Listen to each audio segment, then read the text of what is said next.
Kemudian beliau juga mengisi hidupnya itu dengan dakwah itu luar biasa. Ulama itu kan ada yang berdakwah dengan syairnya ya. Imam Busiri kan syairnya kan. Ada ulama itu berdakwah dengan ceramahnya. Ada ulama itu berdakwah dengan karya tulisnya. Habib Abdullah bin Alwi Al-Haddad berdakwah dengan tiga-tiganya. Syairnya itu isinya ilmu.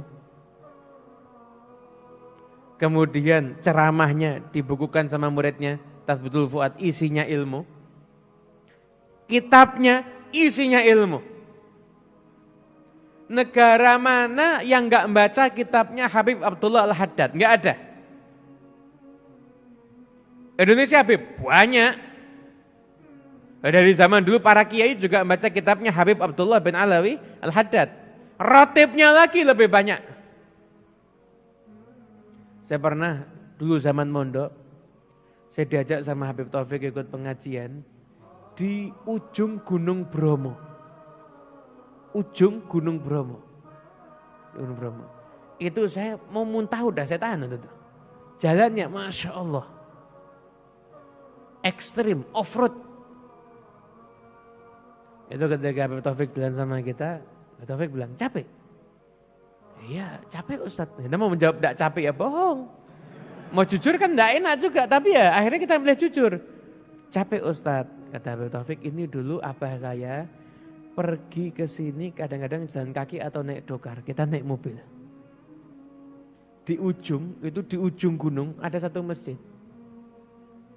Di sana baca Ratib Al-Haddad, baca Maulid Simtuduror. Saya kira kata Habib Taufik, selesai kita selesai beliau ceramah, kan dijamu ramah tamah, selesai kita pulang, beliau terus nanya, kira-kira Habib Abdullah Al-Haddad, Habib Ali Al-Habsyi pernah ke sana apa enggak? Ya, enggak pernah Ustaz. Ke Indonesia enggak pernah, apalagi ke Gunung Bromo, saya ajak baru pertama kali. Enggak pernah Ustaz. Tapi kamu lihat coba, barokahnya ikhlas itu beliaunya enggak pernah ke sana, tapi ajarannya bisa sampai di sana. Ini semuanya karena barokahnya ikhlas. Itu beliau, itu karya itu dakwahnya luar biasa. Jadi dengan ceramahnya beliau, dakwahnya luar biasa, banyak hati yang tersentuh. Kemudian dengan karya tulisnya dan juga dengan ratibnya, dengan syairnya dan lain sebagainya. Nanti kita akan mendengarkan syairnya Habib Abdullah bin Alwi Al-Haddad. Abdullah bin Alwi Al-Haddad itu beliau tuh udah ibadahnya seperti itu kalau sudah munajat dalam syairnya, isinya cerita kekurangan dirinya. Qadista antuka rabbi ala mudawati kalbi. Gitu artinya, qadista antuka rabbi, saya sudah minta tolong kepada Allah. Kenapa? Untuk mengobati hatiku. Kemudian ya waiha nafsul qawiyah, hai kamu yang nafsunya itu sesat. Beliau ini nafsunya sesat dari mana? Loh dari kecil aja udah ibadahnya sholatnya ratusan rakaat. Dan niatnya itu karena syukur. Nah, kemudian beliau paling senang kitab. Bagaimana kan? Saya ini kalau kitab hadis paling senang Sahih Bukhari. Kalau kitab tafsirnya Imam Al-Baghawi. Kalau kitab fikih, paling senang kitab Minhajnya Imam An-Nawawi. Dan kalau kitab tasawuf, paling beliau sukai adalah kitab tasawufnya Ihya Ulumuddin. Beliau itu dakwah beliau di rumahnya muridnya, namanya Said Zainal Abidin Al-Idrus.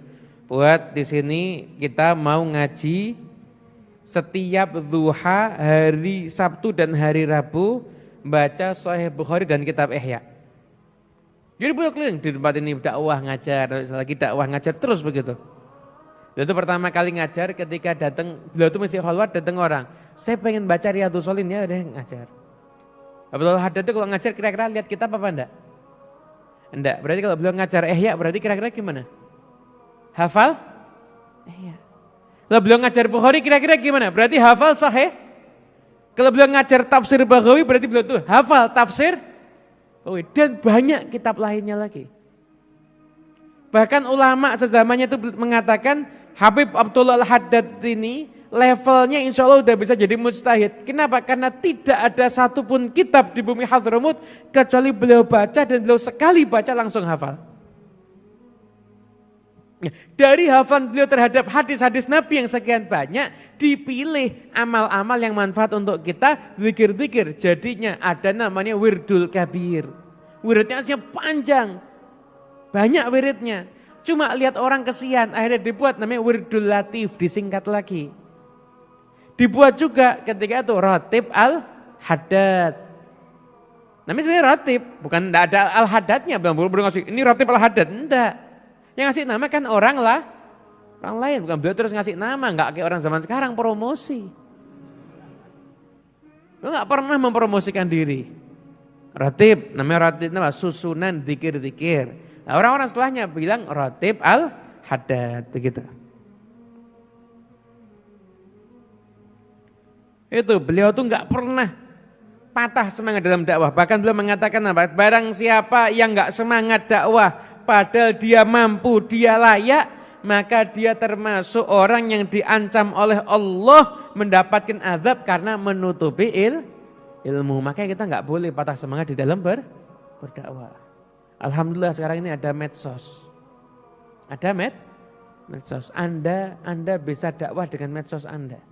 Sekalipun hanya nulis ilmu penting di status cukup. Itu sudah merupakan bagian daripada dakwah.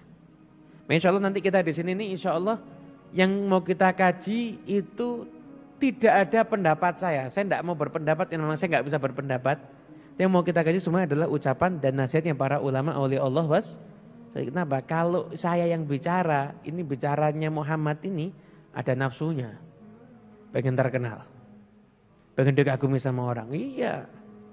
Tapi kalau yang dibaca itu kalamnya orang-orang soleh, maka insya Allah kalam yang orang soleh itu mereka ucapkan dalam keadaan hati mereka itu ikhlas.